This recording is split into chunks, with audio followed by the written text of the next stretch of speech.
chapter 99 was one of the coldest chapters of Kaiju number 8. All puns aside, this was an important reintroduction to a character that has been MIA for well over a year.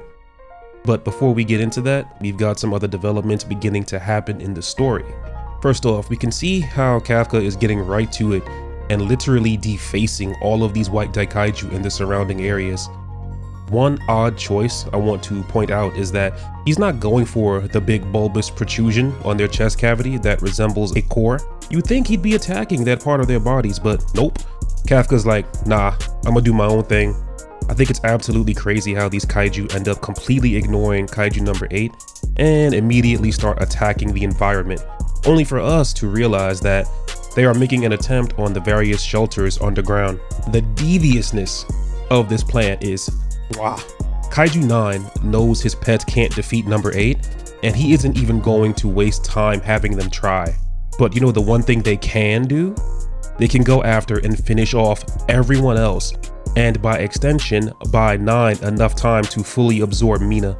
I don't know about y'all, but this arc is bringing back very early memories of Dragon Ball Z's Cell arc, where everyone was getting packed and pieced up trying to keep Cell away from 17 and 18. This arc has that nostalgia factor and is bringing back my fond memories of my early days as a kid watching Toonami. But I digress. I forget this man's name. I feel like I'm doing him dirty. I want to say his name is Nogizaki or Nogizaga. Someone correct me in the comments. Anyway, Kafka immediately gets ordered by Eye Patch to go to Tachikawa and save his girl, because Kaiju number 8 is the main arm and ace needed to neutralize Kaiju number 9. It's here we see for the first time in this manga the sheer terror that these kaiju, especially Kaiju 9, can bring. This manga absolutely needed a moment like this, by the way. A moment for the reader to be able to stop and see just how dangerous these threats can really get. Kafka is met with an impossible choice. He's caught at a crossroads that in his eyes doesn't have any upside, no light at the end of the tunnel. He can choose to immediately make for Tachikawa and potentially get there in time to rescue Mina from 9, ultimately sacrificing not only all of the troops he leaves behind, but all of the civilians currently being attacked by the white kaiju as well.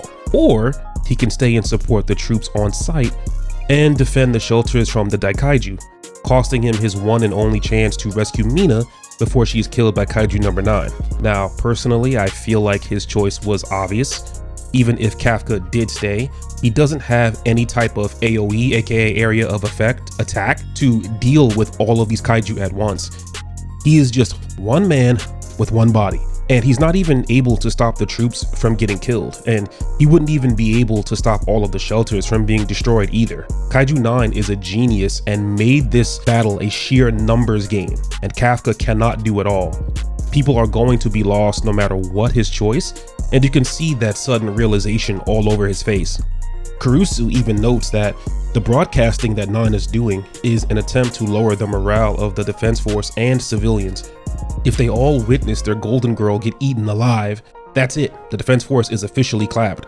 All hope would be lost. Keep in mind that Kafka is still not known by the general public. The masses don't know that they have a Kaiju number 8 on their side. Mina is considered the Satoru Gojo of the defense force, if you will. Once she is out of commission, nobody is gonna want the smoke from 9. Hope and confidence is a very important element in any war. Once that's gone, you'll have people defecting, running away for their lives, or just straight up unaliving themselves. So the fact that Kaiju 9 knows this and is all about that strategy makes this the most demonic activity we've seen from him in the story thus far. Even as Kafka continues to eliminate the kaiju, 9 pops up on a nearby screen and honestly offers up some really great advice to the humans, which took me by surprise. He says, "You humans are always like this. You can never let things go, and you lose what's most important to you because of it." And you know what? When you think holistically about the situation the defense force has found themselves in, he is absolutely correct. Only a fool would go into a war thinking that they could win without some serious casualties. And I don't mean just any casualties either. I'm talking willful, calculated casualties. Anybody sent on the front lines of battle are not expected to live.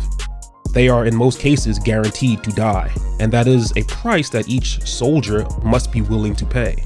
This is why we say war never changes, and in war, there are no real winners.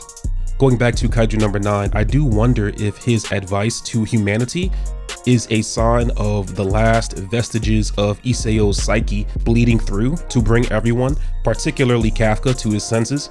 I don't want to read into it too much because it could just be a translation thing, but it makes absolutely no sense for 9 to give some pretty good advice to his enemies otherwise. Y'all let me know what you think about that theory. At least this one officer gets it and begs Kafka to leave them behind, essentially admitting that they are replaceable cogs in the machine. But Mina is like the battery that powers the whole thing. We lose her and the defense force is cooked. And thankfully, because of this nameless soldier, Kafka seemingly regains his cool and makes the decision to leave and head out for Tachikawa. Just before that, however, he is frozen in place by this mysterious new energy reading that has emerged. Now let's not kid ourselves, we all knew what time it was. Not only that, we all saw this coming from several miles away, but I am happy to say that Matsumoto is moving this in the more logical direction that I mentioned in my previous chapter review. After the 365 plus days, year-long and some odd months wait, the fan base can finally dry their tears because our boy Reno Ichikawa, I know it's Ichikawa, but I'm gonna call him Ichikawa because that's just how bad the withdrawals were out here. Reno Ichikawa is back, and you love to see it. This man is the secondary protagonist, y'all, and he has been missing for over a year in real time. But now he's back, and thank the Lord he is not fighting Kaiju 9, because that would have just resulted in him getting packed up as soon as he came back on the scene. So Matsumoto is smart to send him Kafka's way instead. Reno's flash freeze entry with the cold one-liner and that drip is mwah.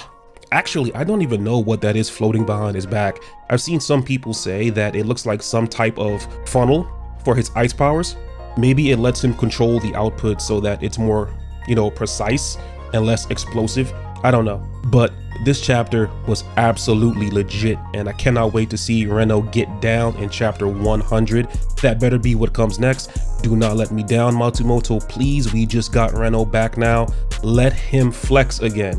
Save the final battle of the arc for Kaiju number 8 versus Kaiju number 9, which is the way it should be.